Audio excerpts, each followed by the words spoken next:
This is Toon Talk Weekly, episode 205. This week, Brad and I break the fourth wall, like a lot of times, when we talk about an episode of Sheep in the Big City.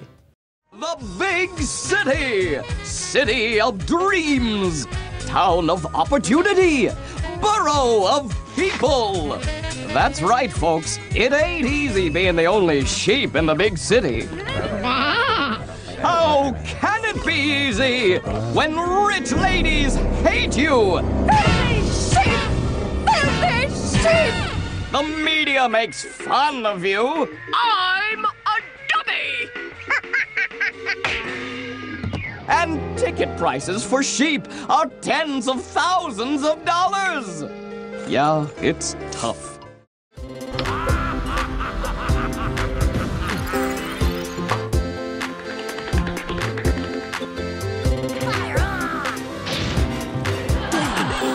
The day just keeps getting better. Boy.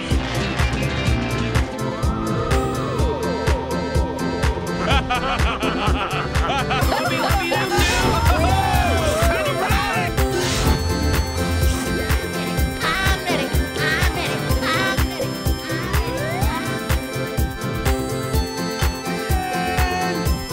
Where is that kid?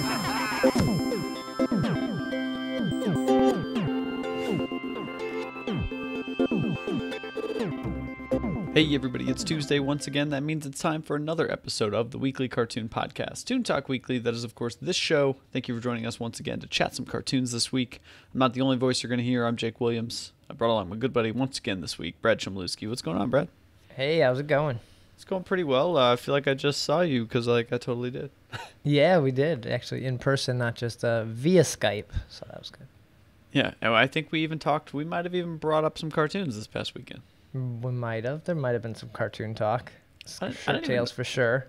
Yeah, Shirt Tales came up. I don't even know. There was also something somebody said. Well, I had my 30th birthday party this past weekend, and we got a bunch of people together at a lake house, and it was just hilarious because at some point somebody had some exclamation, and I think we were all deciding what cartoon it might have been from, like Clarence or something. I don't even remember what it was either. I forget which one it was, yeah. But so you can't escape cartoons no matter how old you guys get. That's just the way it's going to be. I haven't lent out my Shirt Tales DVD yet, but if people are still looking for it, let me know. I mean, I'd be happy to make sure nobody has to buy it again. So you're going to become a Blockbuster just for one DVD of Shirt Tales. That's your plan. Okay. Right. Yeah, if you need it, if you go to I have the Shirt Tales DVD for rent.com. That's pretty much it. That's the most niche site you can possibly have, I think. I guess so, yeah. Ever. Yeah. What's up, guys? This week we're talking about a new cartoon, well, a different cartoon. We don't always talk about brand new shows. This show is called Sheep in the Big City. This was a Cartoon Network cartoon back in the early 2000s. Brad, was this one that you recognize or knew anything about? I feel like the characters look familiar. Like, is it just the art style or is something about the artwork that looks familiar? Yeah, I'm not sure about the background of the people that worked on it that might have made it different. It reminds me of Whatever Happened to Robot Jones, that one cartoon we did, which I think was also, if I recall, a Cartoon Network show in the early 2000s. Yeah, I think it was. So maybe it's just there was a style going on there. It definitely has this look of hand-drawn crudeness. Also, the character of Sheep is great. His eyes are actually vertical, but it comes off as a weird tilted head almost instead. Okay. I don't know, just a lot of it just sort of comes off a little bit weird. But a little background about Sheep in the Big City. It was created by Mo Willems for Cartoon Network. It was the 9th of the network's cartoons. We've talked about those before. Your Johnny Bravos, your Ed, Edd n Eddies, your Powerpuff Girls, all that. The pilot first premiered as part of Cartoon Network's Cartoon Summer in August 18th, 2000. If I recall, that was actually, I don't know if it was just giving, people putting out a bunch of cartoons, one of those sort of contests or, basically platforms to test your cartoon to see if it's going to be any good. Yeah, maybe. And it's probably, at that point, it was probably nailed down into consideration with a few others. And apparently, at the time of its premiere, it was the highest rated premiere of a Cartoon Network original series. This one? I feel like every time I bring that up, We both think the I'm same shocked. I'm shocked. I'm Yeah. always shocked. Like this. All right. Well, did we have no choices at that time? Was there nothing else? thing. You're right. Right. Well, it's like It's the show. basically like, oh, there's a new thing on TV. It's the highest rated cartoon because everyone just wanted something different. And it was also at a time, I guess, yeah, people were just watching the new thing because there was not a whole lot else to watch. That's Yeah. what, not as many your Netflixes and your Hulus and all that stuff. But the show Sheep in the Big City, here's a little bit about the story, what you can expect if you ever pick up the show or decide to watch an episode. The main character is Sheep, and he lives happily on a farm with his friends. Unfortunately, a secret military organization led by General Specific, which I'll get to that in a second, he needs sheep for his sheep-powered ray gun. That's his ultimate goal. General Specific will stop at nothing to get sheep, and then Sheep also knows that his farm is at stake because of this, so he doesn't want to endanger his friends or Farmer John, so he moves to the big city, and he's basically on the run from General Specific. That's the arc of the story of the show. Why are they just after him? But they're after all the sheep. So why him leaving changes anything? Well, apparently they make it out to be, I don't know the specifics here, but I would guess this guy is the most important sheep for some reason. Yeah, you're right. There are other sheep, right? Theoretically, I don't know. They never explicitly state in this world, like, by the way, the world only has one more sheep, so. Right. Okay. Yeah, so kind of funny that it works like that. Also, every single episode, what I wanted to mention about General Specific was you might think, hey, that's a very clever, like a pun, or like somehow a tongue twister kind of thing, like trying to make it a clever name. This show is like the most fourth wall breaking, pun heavy, not hiding it at all show I can ever remember watching in my life. There are many moments where, well, firstly, every single episode, I think except for one that I was able to find, had a pun about a sheep in the name. So, for Okay. instance, this week we watched Can't Live Without You, but you spelled like sheep, E-W-E, right? Ew. Ew. Yeah, Can't Live Without Ew. And then there's always a narrator.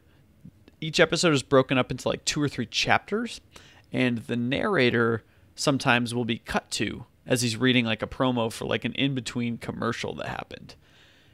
The show almost plays out as if we, the audience, are watching an episode of Sheep in the Big City. Like an extra. We're watching us watch an episode of, you know what I don't know. Okay.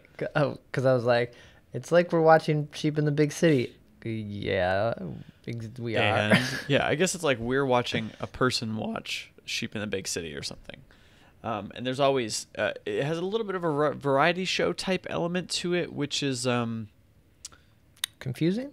it can, yeah, confusing for sure, but there's like commercials, there's like unrelated clips that typically play before the beginning of any single episode. There's just a lot going on here, and I think that I left the show, we'll get into more details, but I left this episode feeling confused more than I did satisfied with my overall story. Yeah. Yeah, I mean, it sounds like you felt the same way. Yeah, pretty much. The characters we'll talk about today, we have, of course, Sheep, the main character. He doesn't speak. He is anthropomorphic in that he walks around like a human, almost. He can do some human-like things. But he's our hero, but he mostly is just people are speaking around him, mostly. Right. Translating what he's thinking, in a way. General Specific is the main bad guy. He also has a series of henchmen, but the one from this episode was Angry Scientist, who is often always mistaken as Mad Scientist, and he gets angry about it. Right. He's like, don't call me. Yeah, exactly. Another try to play on words there. Wah. And then Farmer John, I think, is the only other main character that's worth mentioning in this episode. I guess you could technically say the narrator as well. Okay. But let's dive into the episode because it's going to be confusing, and we might as well just give it a shot at this point to Well, see if we can describe it. there's an overall arc that Uh-huh. is the only part that you really know because Yeah. there's other stuff I was like, I've already forgot what Yeah. happened, but I know the general story. The general story of the episode, right? Mm-hmm. So Sheep in the Big City, Season 1, Episode 6, Can't Live Without You. A lot of these, Cartoon Network, I don't know how much of their older stuff they put up, but a lot of them seem to be uploaded on either YouTube or Dailymotion or any of those sites, excuse me, where you can find free videos. So if you guys want to check this episode out along with us, you certainly are search at your own risk is what I'll say. Yeah. You could do that. So Can't Live Without You, we do start with one clip that was entirely unrelated. But then later, the same name from whatever that first clip was comes back later in a commercial, which I thought was interesting. But the pacing of that reminded me more of like a Ren and Stimpy cutaway kind of thing, where it's like a small story in the middle that didn't seem to matter. Mm-hmm. And then every episode starts with a random clip like this, and then the camera pulls back a little bit, and Sheep changes the channel to the opening credits. And I believe what the episode begins with, Sheep just feeling lonely. I think he's really has nobody else in. Well, now that he has to like move to the big city, he has nowhere else to go. And he's the only sheep, and people hate sheeps. I don't know if this was the open or is this the general theme of this episode. Yeah, it was really strange. The fact that I think there was like a lady with a poodle who had like a wig and was like hitting him with the wig. She was like all upset that like you shouldn't be here. Like I don't know. It was, the sheep like $5,000, $52,000 to go to the movies. Yeah, what a weird premise. It's like super like we hate your kind, like so racist that we're racist against one thing. And to us, it's not even one thing. It's one specific dude because we don't know if there's any other sheep. Right. Right. We know there's other sheep, but we don't know if there's other sheep in the city or I don't. Yeah. It's, again, confusing. Maybe they're trying to keep him out with those $32,000 movie prices. Is really what they're going for. Right. Like, why does he even have money? Like, if he's a sheep, how do he get a job? Because people hate him so much. Must have stole it. Yeah, probably. Right? And there's even a little scene here too where Sheep literally has no friends, guys. He has to collect a bunch of dust under his couch that kind of looks like him and morph it into a blob and talk to it, and then also fake his voice like talking to it.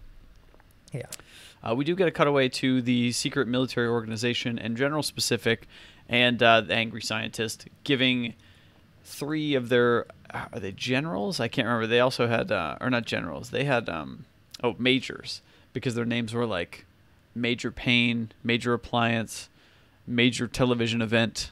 Yeah, exactly. They were giving a presentation to these majors about their new plan, this episode's plan, to capture Sheep. And it was a kind of funny little montage where it was like the scientists saying, we're going to capture him we're going to grab him. We're just gonna, that's my plan. And they're like, that's not really much of a plan. Yeah. And then so he had to go back basically to the drawing board. And then it takes 1 week for him to be like, we're going to catch him with this net right here, this little net. Yeah. Some scientist the guy is.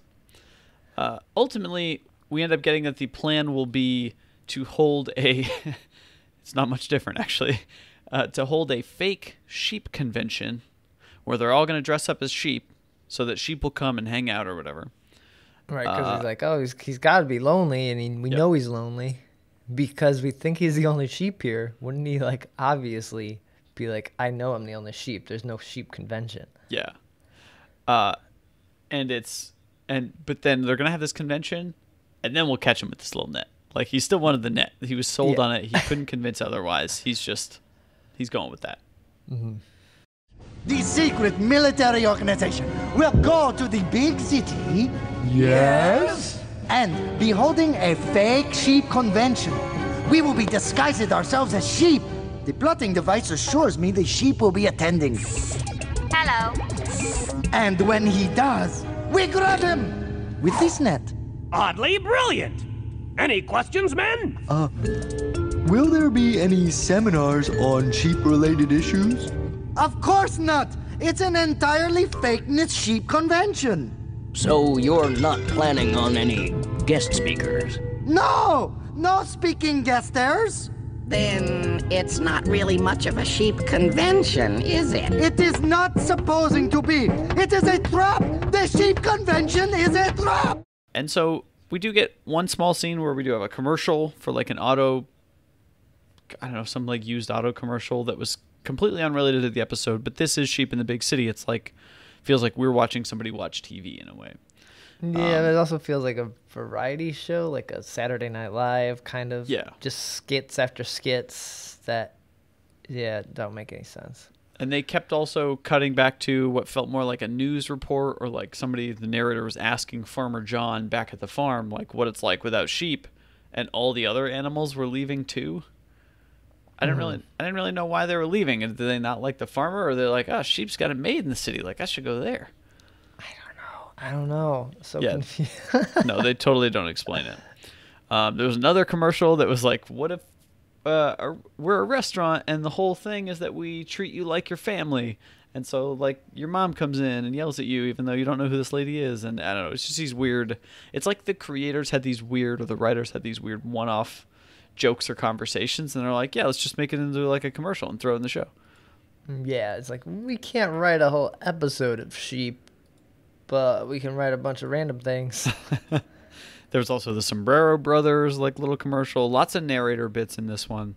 But back to the main story. Sheep tries to go into a bar and make some friends. He gets kicked out immediately. So he puts on a disguise, which ends up being just a fedora hat and a mustache. Of course. Yeah, he had a mustache. And I think he gets into the bar totally fine that time. Not that he really. Yeah, needed they to go at that point. welcome him in. Is that how you go to bars, Brad? That's how you get in? I put on a fake mustache over my beard. Yeah. And my sombrero, yeah. And they're like, Or Brad's fedora. here. All right.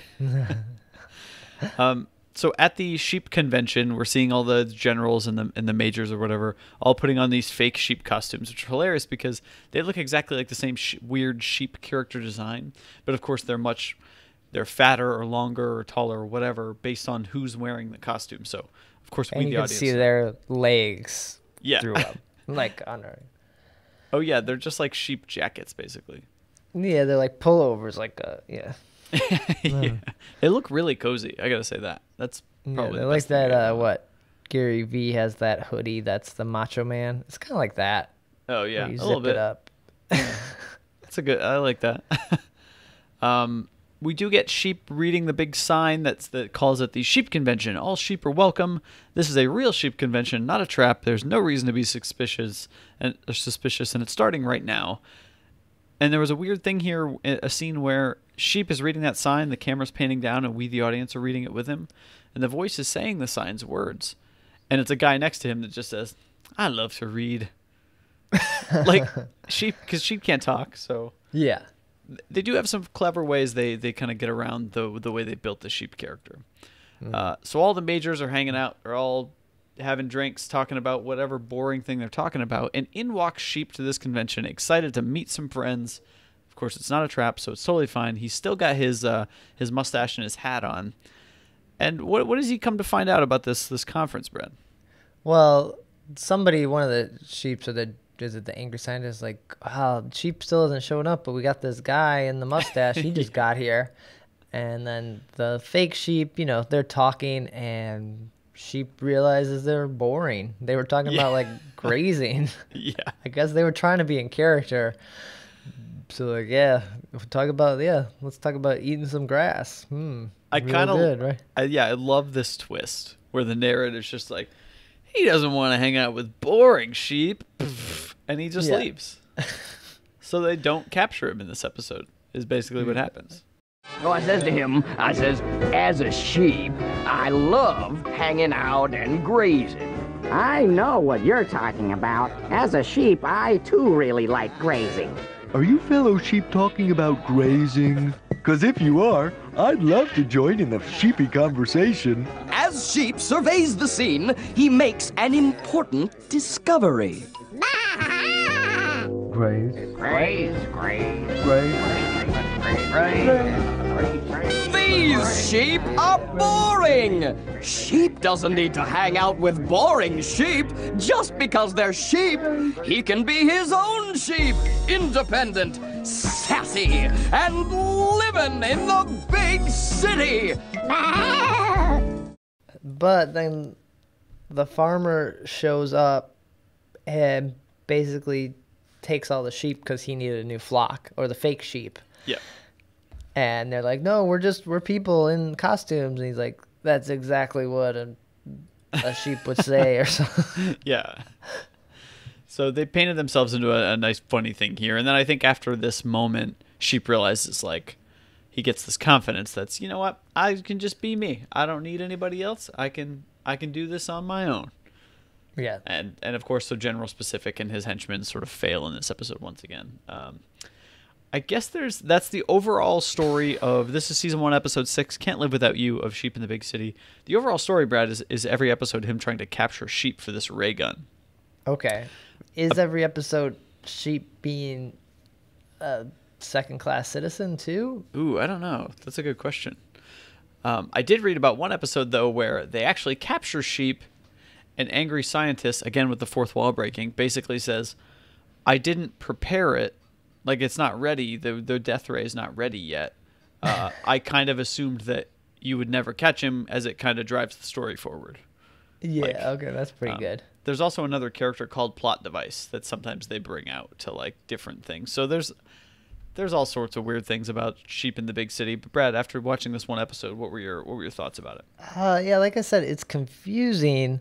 I feel like it's kind of an interesting show, but I'm thrown into such chaos that it's not even like it's a hard story to understand. I get what's happening. Like it's easy.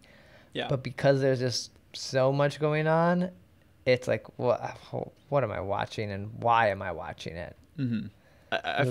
The cleverness and like the fourth wall breaking kind of took me out of it a lot. Yeah.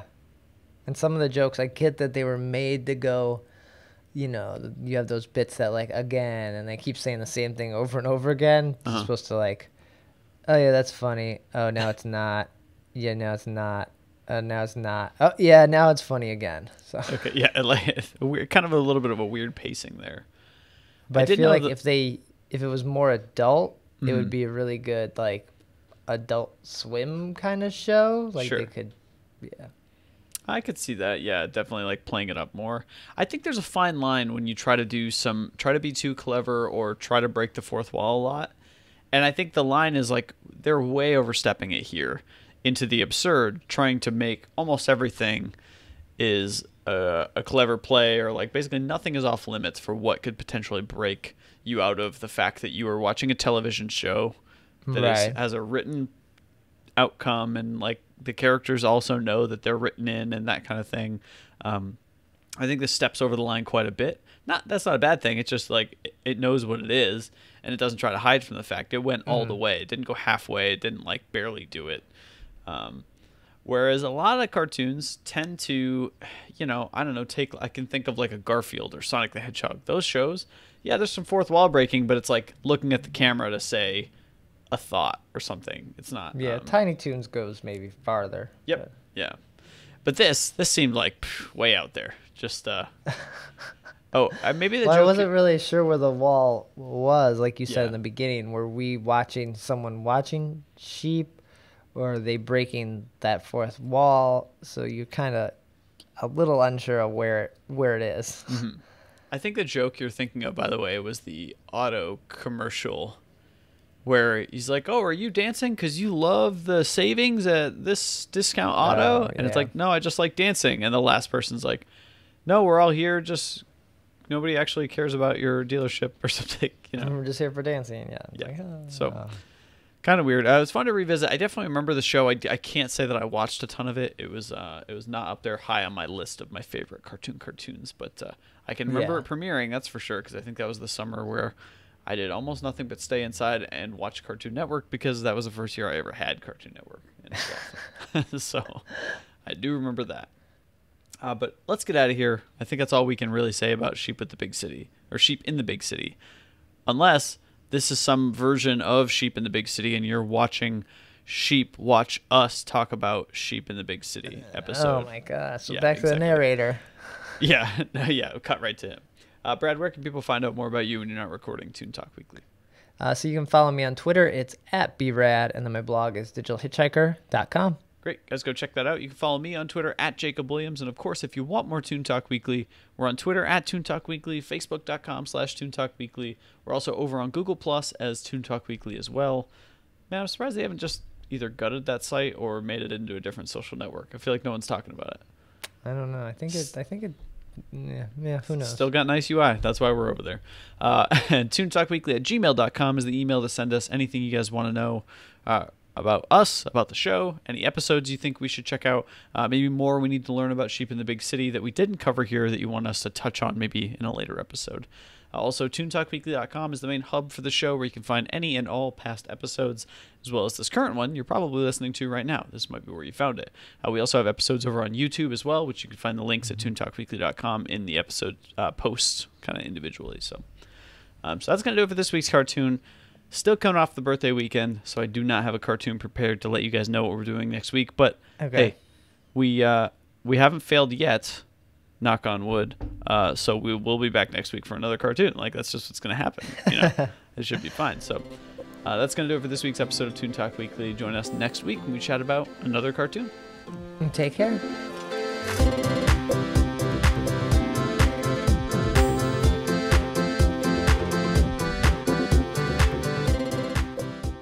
To learn more about the show, visit ToonTalkWeekly.com or follow us on Twitter at ToonTalkWeekly.